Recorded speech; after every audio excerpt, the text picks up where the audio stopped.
Sir, I'm going to have to ask you to move. This seat is reserved for our VIP passengers. That was the moment everything began to unravel. A simple flight turned into a national reckoning. What the flight crew didn't know was this. The man they tried to humiliate wasn't just any passenger. He was the one person who could destroy or completely transform the airline. This story isn't just about injustice. It's about karma, accountability, and how one calm decision changed an entire industry. The morning sun had barely crept over the skyline of Seattle-Tacoma International Airport when Dr. Nathan Carter stepped into the first-class cabin of Celestial Airlines. At 42, Nathan was the embodiment of modern success, a self-made tech innovator, philanthropist, and CEO of Virtue Tech, a $2.8 billion company pioneering ethical AI in customer service. Tall, reserved, and sharply dressed in a navy blazer over a crisp white shirt, Nathan moved with quiet confidence. But confidence wasn't what the flight attendant saw when she looked at him. "Excuse me, sir," she said, her voice saccharine but firm. "There seems to be a mistake. We need you to move to accommodate our VIP passenger." The attendant's name was Jessica Nolan, and though her words were polite, her tone dripped with condescension. Behind her stood a woman impeccably dressed in a cream-colored designer pantsuit, tapping an expensive gold watch with theatrical impatience. Her name, Victoria Langford. "I always sit there," Victoria muttered under her breath, loud enough for nearby passengers to hear. "It's practically my seat." Nathan, now seated comfortably in 2A, the very front of the first-class cabin, looked up in confusion. He had booked early, paid in full, and checked in right on time. Most importantly, he was a Platinum Elite member of Celestial Airlines. This wasn't just any seat. It was his seat. Reaching calmly into his wallet, Nathan produced his Platinum membership card and boarding pass.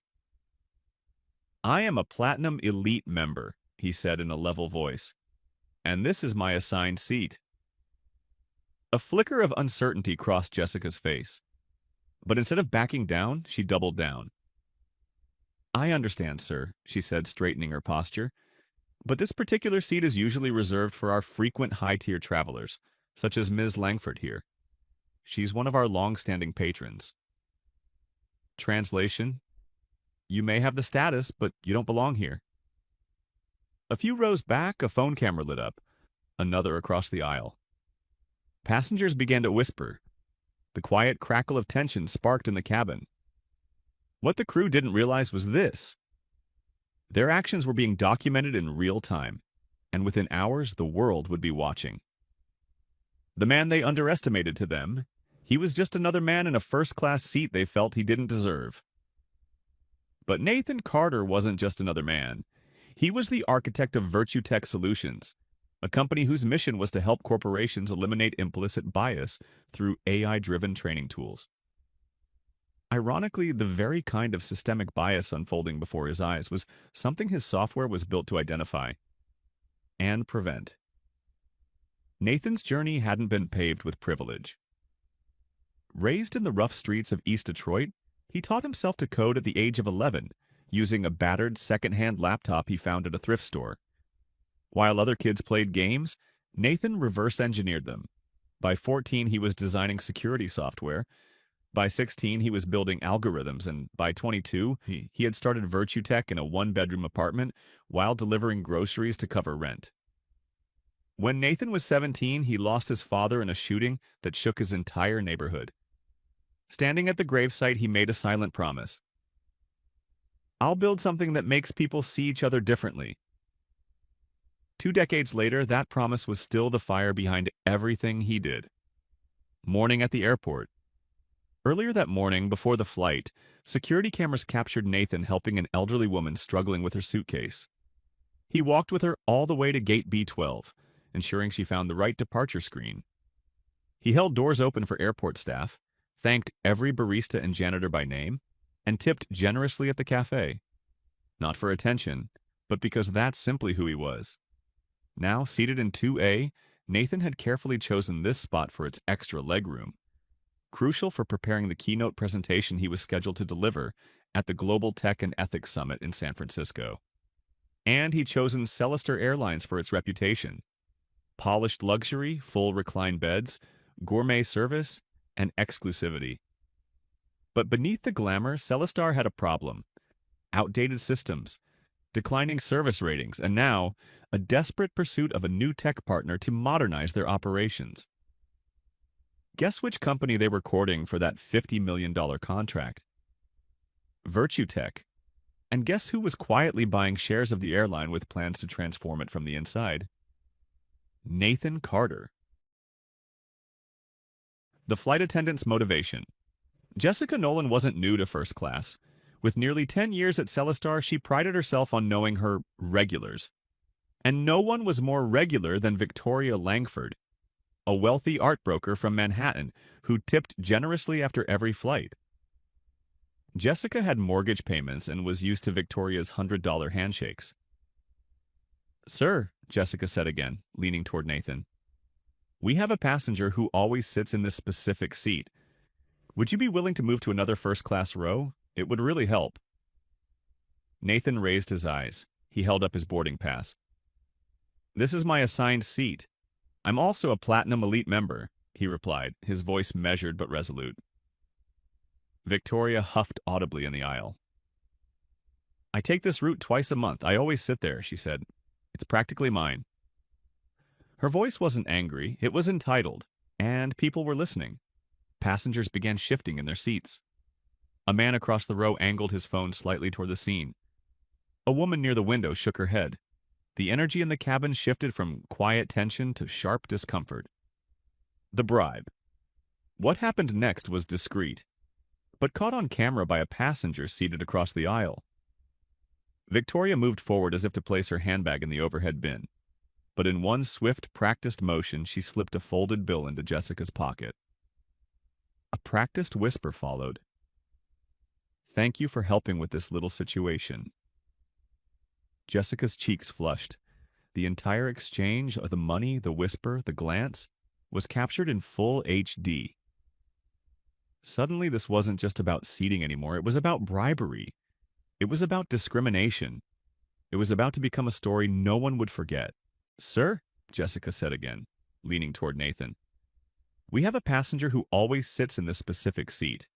Would you be willing to move to another first-class row? It would really help." Nathan raised his eyes. He held up his boarding pass. "This is my assigned seat. I'm also a Platinum Elite member," he replied, his voice measured but resolute. Victoria huffed audibly in the aisle. "I take this route twice a month. I always sit there," she said. "It's practically mine." Her voice wasn't angry, it was entitled, and people were listening. Passengers began shifting in their seats.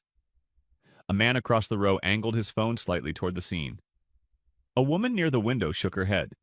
The energy in the cabin shifted from quiet tension to sharp discomfort. The bribe.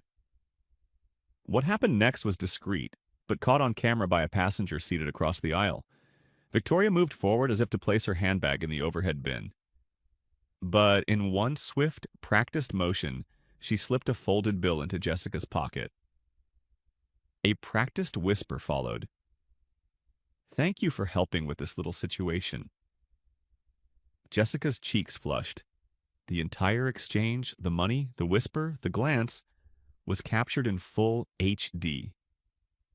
Suddenly, this wasn't just about seating anymore. It was about bribery. It was about discrimination. It was about to become a story no one would forget. The quiet tension in the cabin had turned electric. Every eye was now locked on row 2, seat A. Victoria Langford, her lips pursed in irritation, remained standing in the aisle, arms crossed and glaring at Nathan Carter, as if the seat belonged to her by divine right. Jessica Nolan, the flight attendant, shifted nervously, caught between pressure from a high-tipping passenger and the rules she knew she was bending. And just when things seemed to plateau, a new figure entered the picture. Trevor Baines, the cabin supervisor, strode down the aisle with the air of authority that suggested he'd never been challenged before. Clean-cut, late 30s, and dressed immaculately in the Navy uniform of Celestar's leadership team, He approached Nathan like a man ready to squash a problem rather than solve it. "Sir," Trevor said, loud enough for nearby passengers to hear, "we need you to move to accommodate one of our VIP travelers." The word accommodate hung heavy in the air, a thin veil for what was truly being asked. Give up your seat quietly and know your place. Nathan looked up from his tablet, his expression calm but focused. "I've shown my boarding pass and my Platinum Elite status. This is my assigned seat." Trevor's jaw tightened. A vein pulsed near his temple. "Perhaps you're unfamiliar with how things work on this airline," he said, voice dripping with false patience. "We accommodate customers with loyalty and specific preferences." Nathan didn't flinch. "You mean customers who look a certain way?" he asked, his tone still calm, but now with an edge. The passengers heard that. Whispers, raised eyebrows. Another phone began recording. Trevor leaned closer, his voice dropping just enough to seem threatening. "We can do this the easy way," he said. "Or we can make this difficult. Your choice." Nathan blinked slowly. Then he responded. Not with a shout, not with rage, but with simple, unwavering conviction. "I'm not moving." 6 words. 6 words that shifted the power dynamic completely.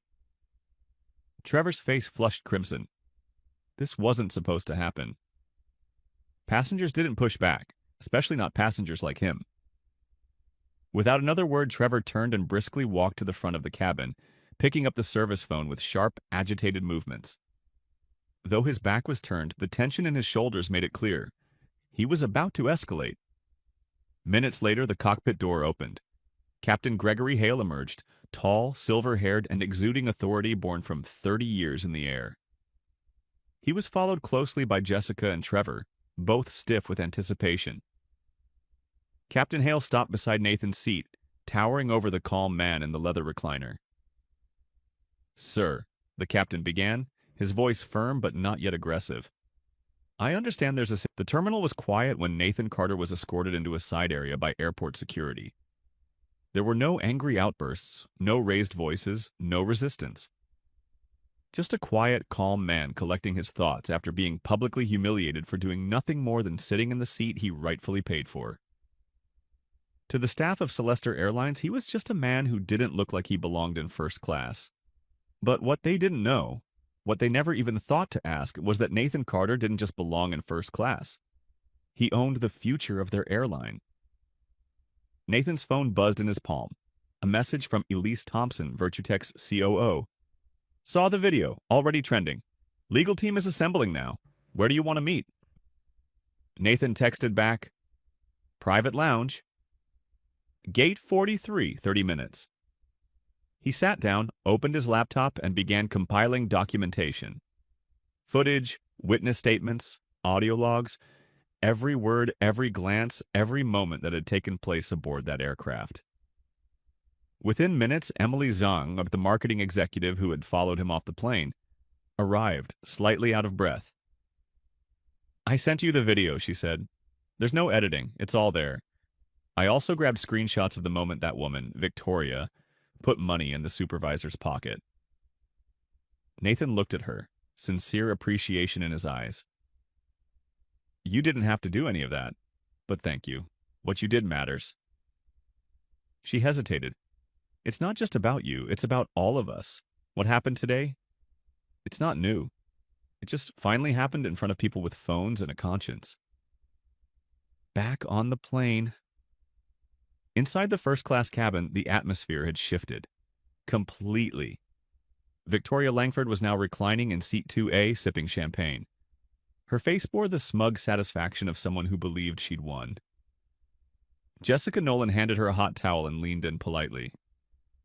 "We're so sorry for the disruption, Miss Langford. We'll make sure the rest of your flight is perfect." "Thank you, Jessica," Victoria replied sweetly. "Some people just don't understand how things work." Out of sight in the galley, Jessica and Trevor huddled briefly. Trevor discreetly pulled out the folded bills, 2 crisp $100 bills. He smirked as he slipped them into his wallet. "Nice bonus today," he murmured. Jessica hesitated, glancing back toward the aisle. That man wasn't just any passenger, she said. Trevor scoffed. He was causing a problem. You saw how he got. No, Jessica whispered. He didn't get angry. He never raised his voice. He just refused to move. Trevor didn't answer, but deep down, even I agree, Elise nodded. Let's force an emergency shareholder meeting. You're the largest individual stakeholder. Call it. Demand accountability. Nathan looked at the screen showing the stock plunge in real time. I'm not doing this to destroy them, he said, but I will demand that they confront what they've allowed to fester, and I won't let this happen to someone who can't fight back. He tapped a few keys, then hit send. The emergency meeting request was officially filed. Meanwhile, at Celestar HQ, the mood inside corporate was near panic. I want to speak with Dr. Carter directly, CEO Williams said, picking up the phone. His assistant handed him the number. Nathan answered after 2 rings.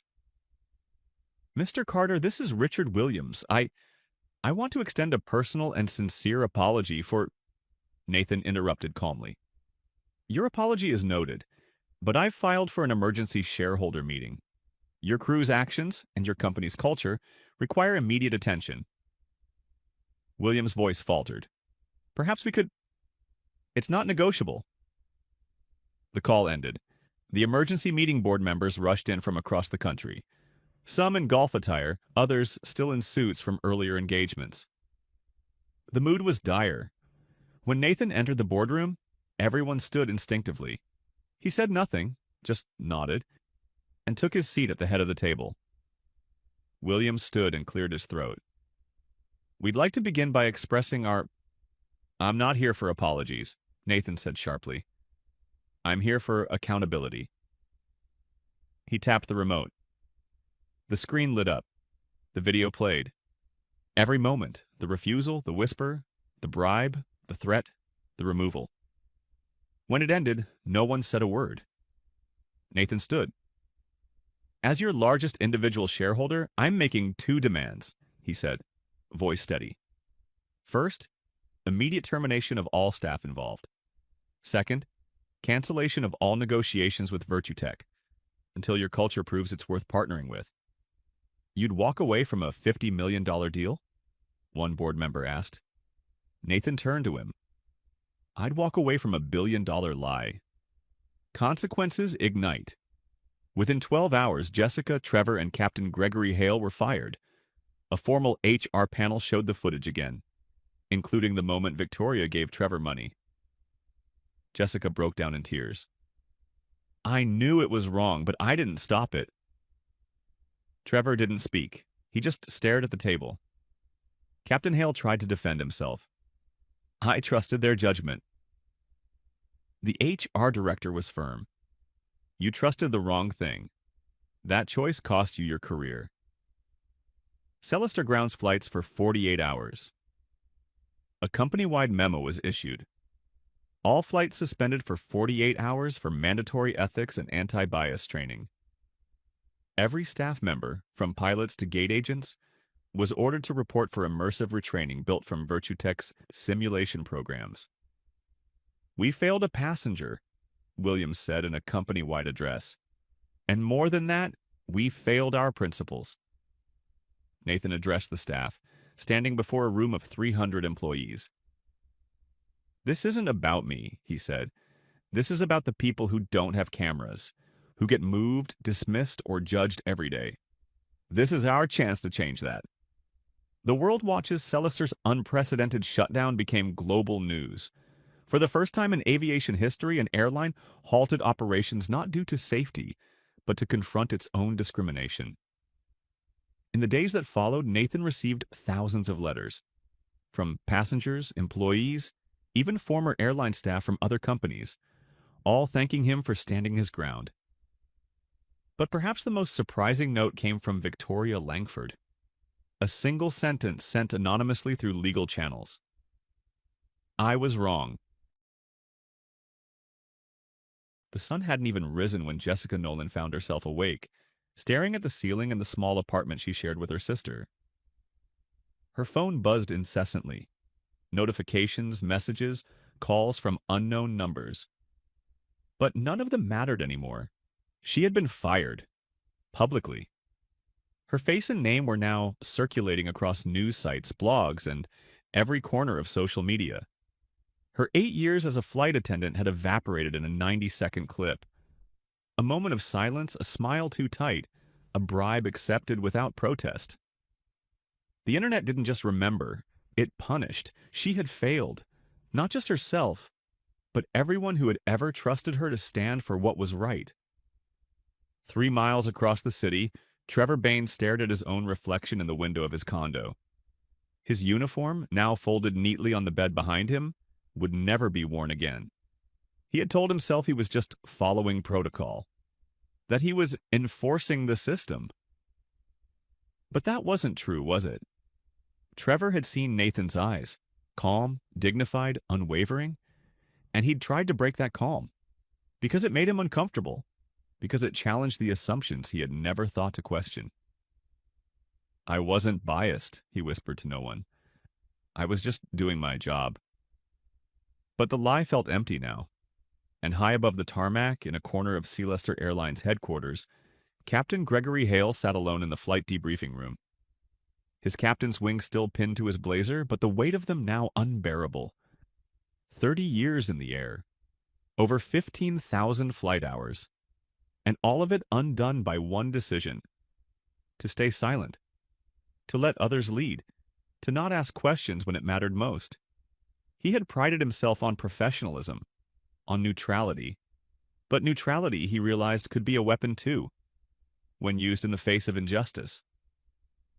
"I trusted the wrong people," he muttered, "and now I've lost everything." A message from the unexpected.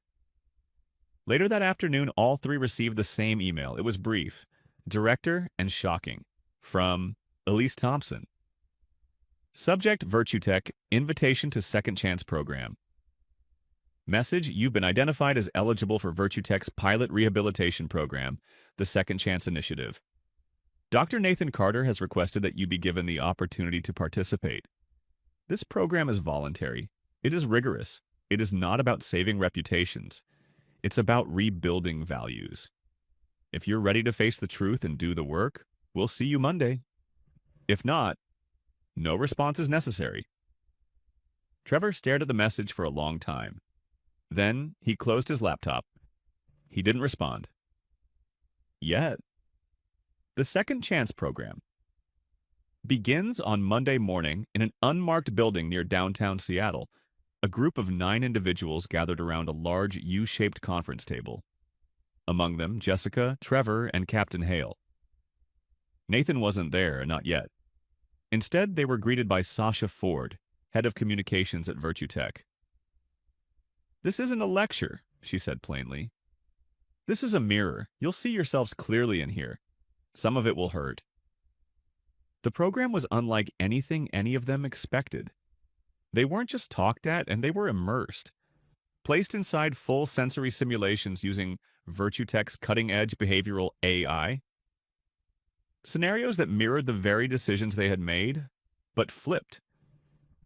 Jessica found herself in a virtual airport, but this time, she was the woman being told she didn't belong. Passengers whispered. Staff stared. She felt herself shrink. Trevor was placed in the role of a middle-aged black man being interrogated by security for trying to use a business lounge, despite showing valid credentials.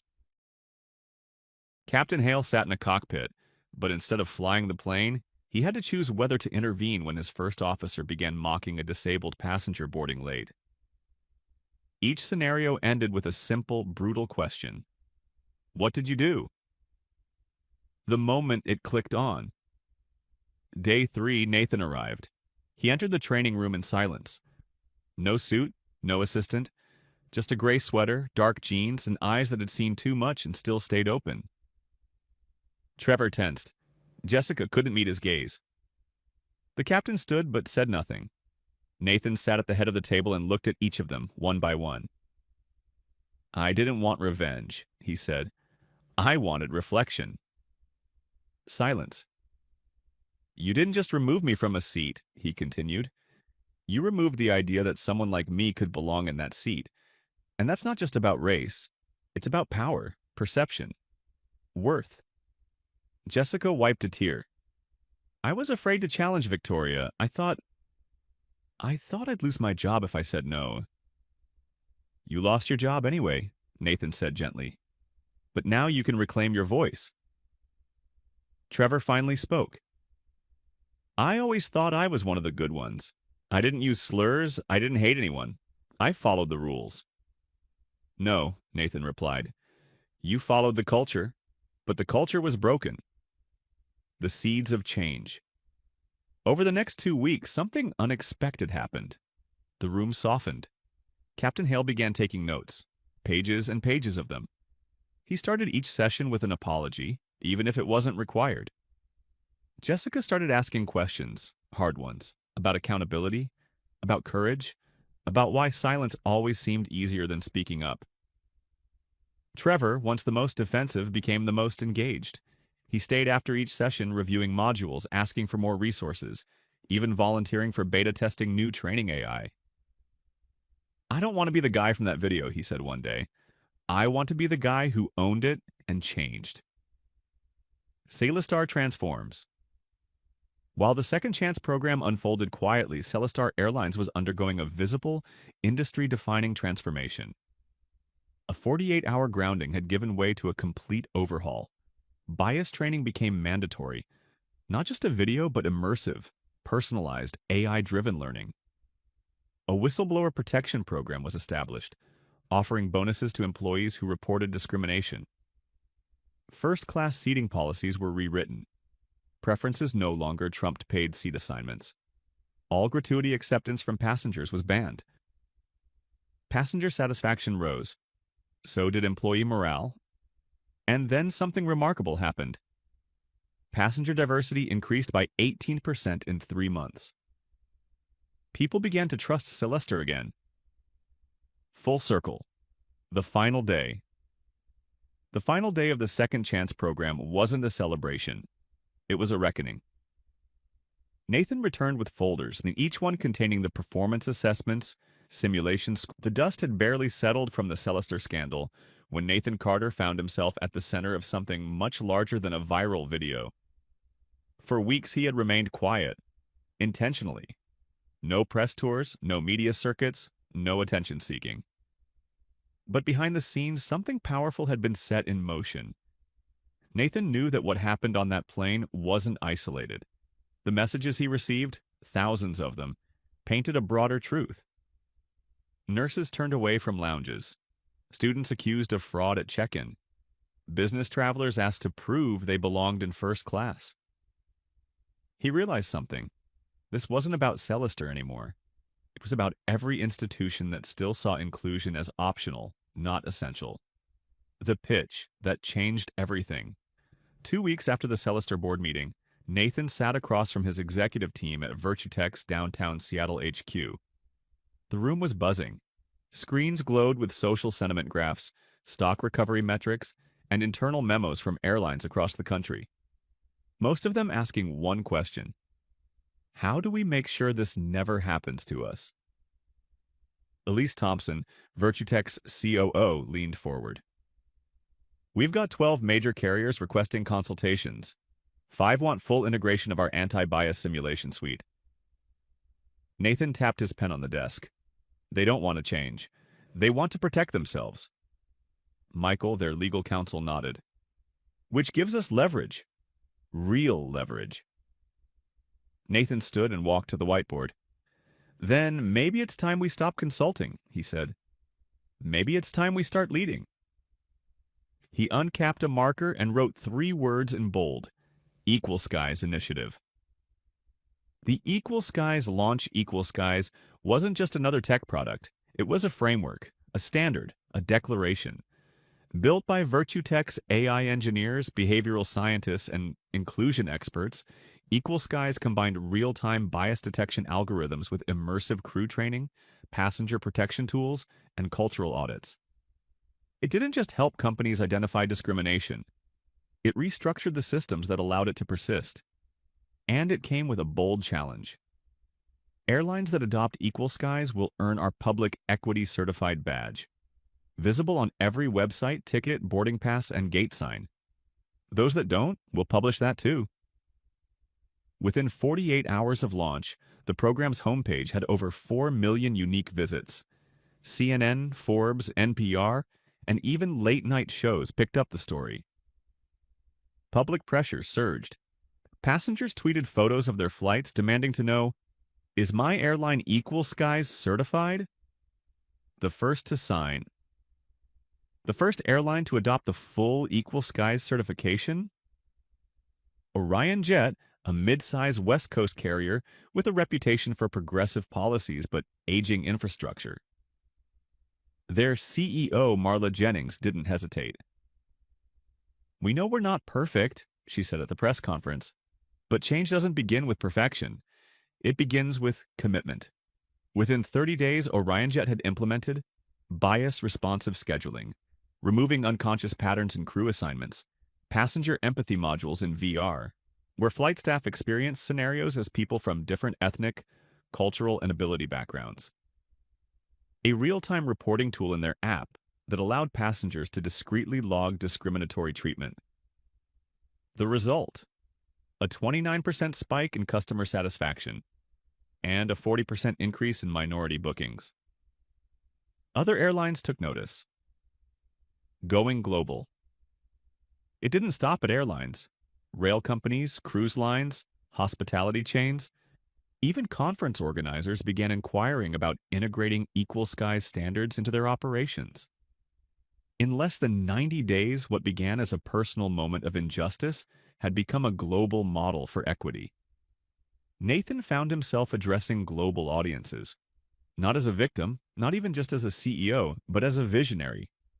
At the UN Global Equity Forum, he delivered a keynote that stunned attendees into silence. "We used to measure success by profit margins. But what if we measured it by dignity? What if the worth of a company was defined by how well it protected the invisible passengers, the ones you never see unless you're looking?"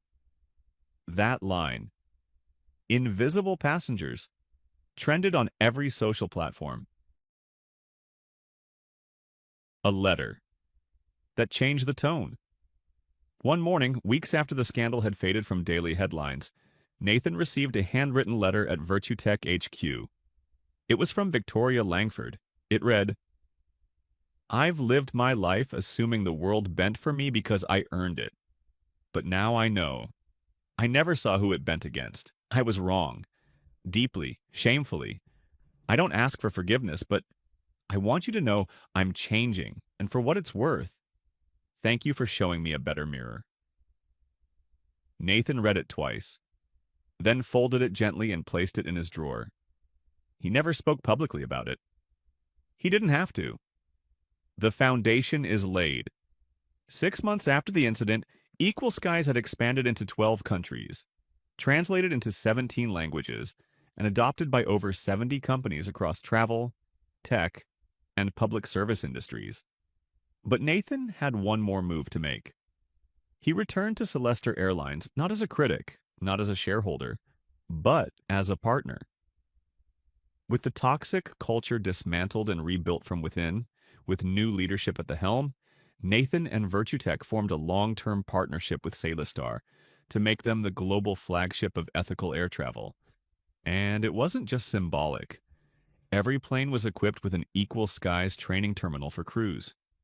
Every gate agent received monthly feedback loops.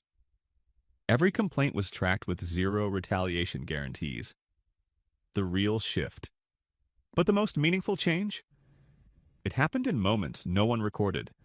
A flight attendant pausing before asking a passenger to switch seats, and choosing empathy first. A manager reviewing hiring data and catching a pattern before it became a problem. A passenger like Nathan, not being treated like an exception, but as equal. Final scene. A new gate 1 year later. Nathan sat quietly at gate 18 waiting for a flight to Chicago. He wasn't flying private. He wasn't attending a summit. He was going to speak at his old high school, home to kids like he used to be. Kids who didn't always feel seen. Across the terminal, a gate agent called his name. "Mr. Carter, we've upgraded you to seat 2A, sir." He smiled, remembering. "Thank you," he said, "but I'll stay where I am today." The agent blinked. "Are you sure?" "You're eligible." Nathan nodded. "Yes, but so is the woman already sitting there." He looked toward the window, the reflection of his younger self faintly visible in the glass. Sometimes justice doesn't come in a courtroom. Sometimes it comes when the seat you paid for is respected, and sometimes the best view from first class is knowing you don't need to sit there anymore to feel your worth. Nathan Carter could have disappeared. He had every reason to walk away from it all, from the cameras, the praise, the trauma, and even the uncomfortable praise that followed. He had already made his point. He had already sparked a nationwide movement. The public hailed him a hero, but Nathan wasn't looking for heroism. He was looking for lasting change. And he knew change wasn't something you demanded. It was something you demonstrated every single day. A different kind of morning.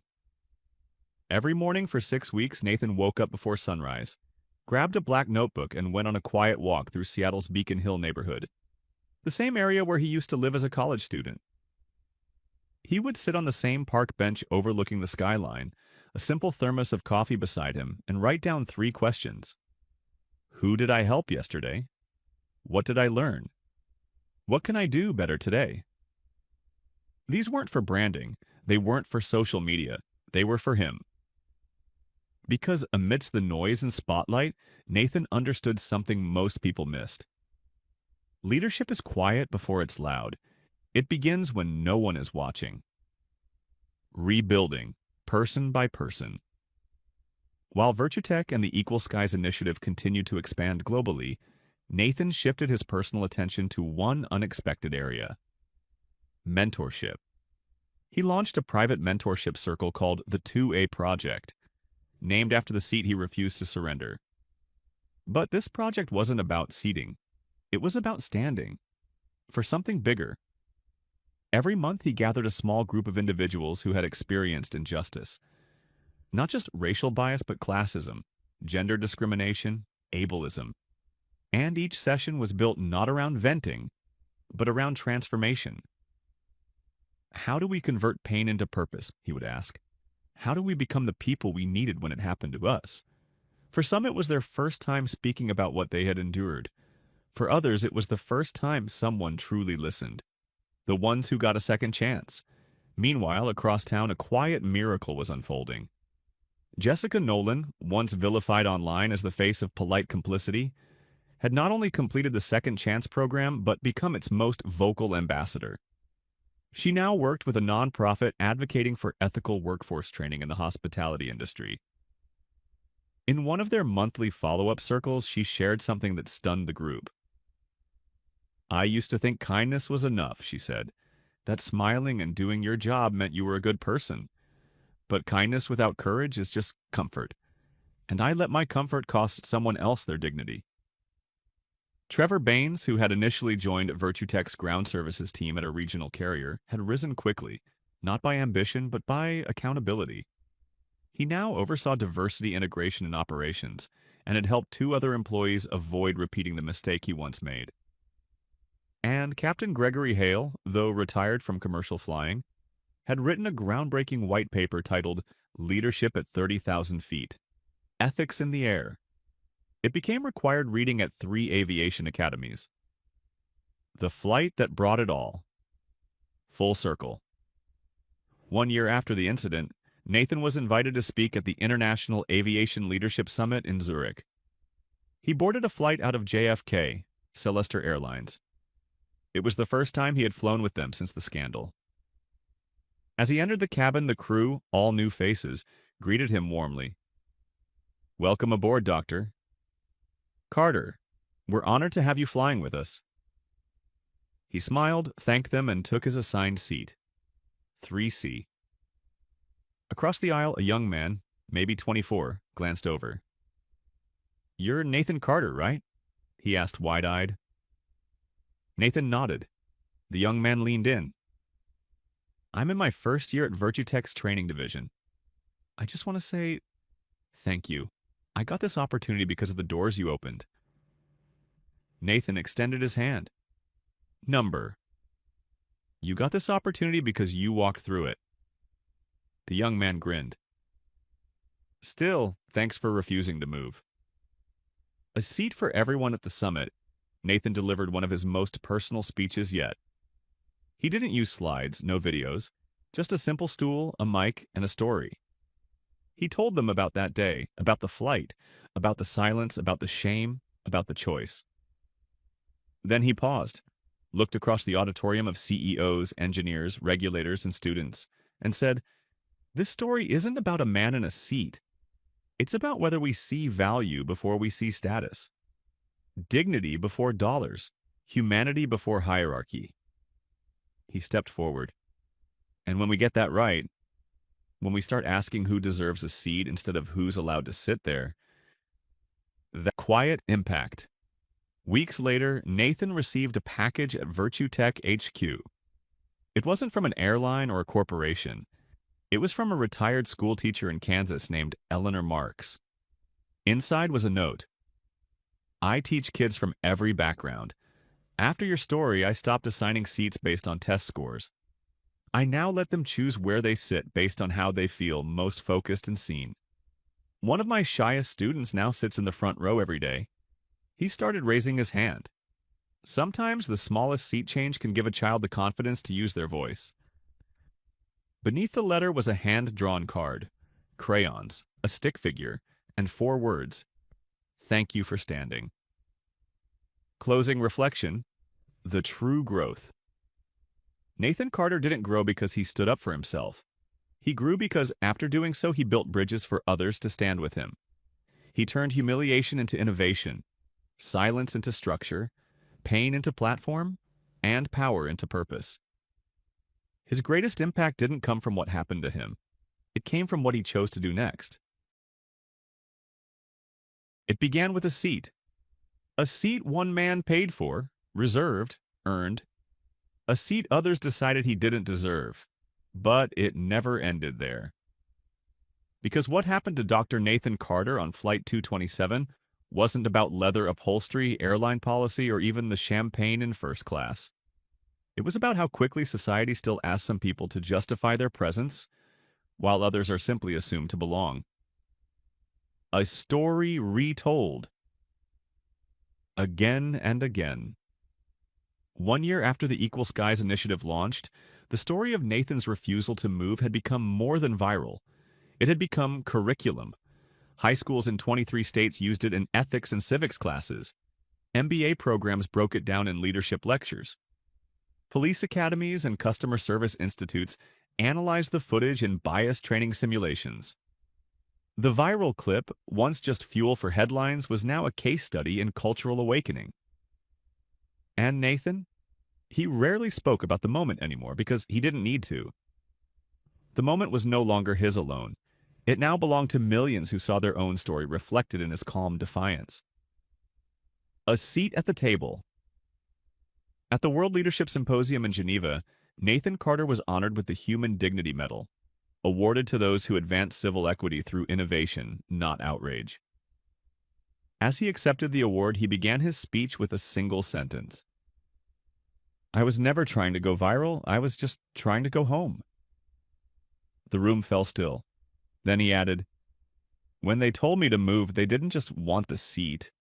They wanted me to accept the message behind the request, that I was only welcome until someone more familiar showed up, that my presence was conditional. But I said no, not in anger, not in hate. I said no, so the next person wouldn't have to." Stories that came full circle. After the speech, an older woman approached Nathan backstage. She looked nervous, clutched a worn purse. "I'm sorry to interrupt," she said softly, "but I think you helped my son." Nathan tilted his head. She pulled out a folded newspaper clipping, a small local article about a teenager named Darius, who had once been wrongfully escorted off a school bus and nearly expelled for disruptive behavior after refusing to give up a seat he'd already claimed. But when the school reviewed their anti-bias policy, Inspired by Virtutech's Equal Skies standard, they reversed their decision and issued an apology. "My son never had anyone defend him," she said, her voice cracking. "But because of what you did, he now believes his voice matters."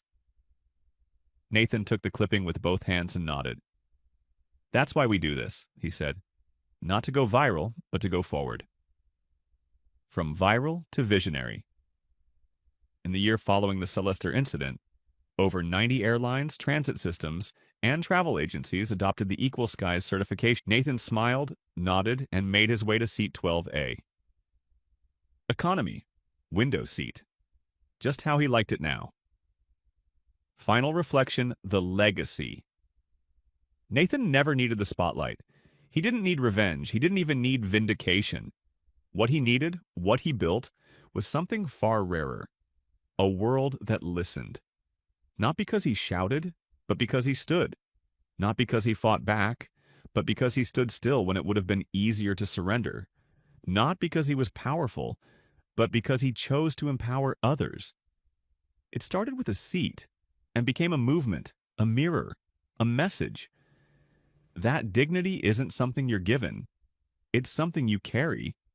And no one, no uniform, no status, no assumption, has the right to take it away. Life lesson. The greatest lessons in life don't always come with fanfare. Sometimes they arrive in moments of silence and when you're asked to move, to be smaller, to disappear quietly for the comfort of someone louder or more familiar. But Nathan Carter's story teaches us that dignity isn't granted by class, color, or cost. It's anchored in self-respect. And when that self-respect is threatened, your calm refusal to shrink may become someone else's permission to stand. Real leadership isn't just about title or influence. It's about choosing integrity when no one expects you to. And doing so not for applause, but because it's right. Because sometimes, by refusing to move, you help an entire system finally start shifting. Real-life application. You don't have to be a CEO to make change.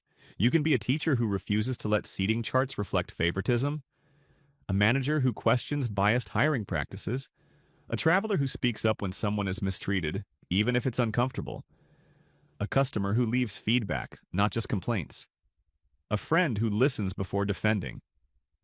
Small decisions repeated often build culture. And culture, whether in a classroom, a company, or a country, starts with someone choosing to stay seated in their truth. So the next time you're faced with a moment that feels unfair or unjust, remember, you're not just choosing for yourself. You might be choosing for everyone after you.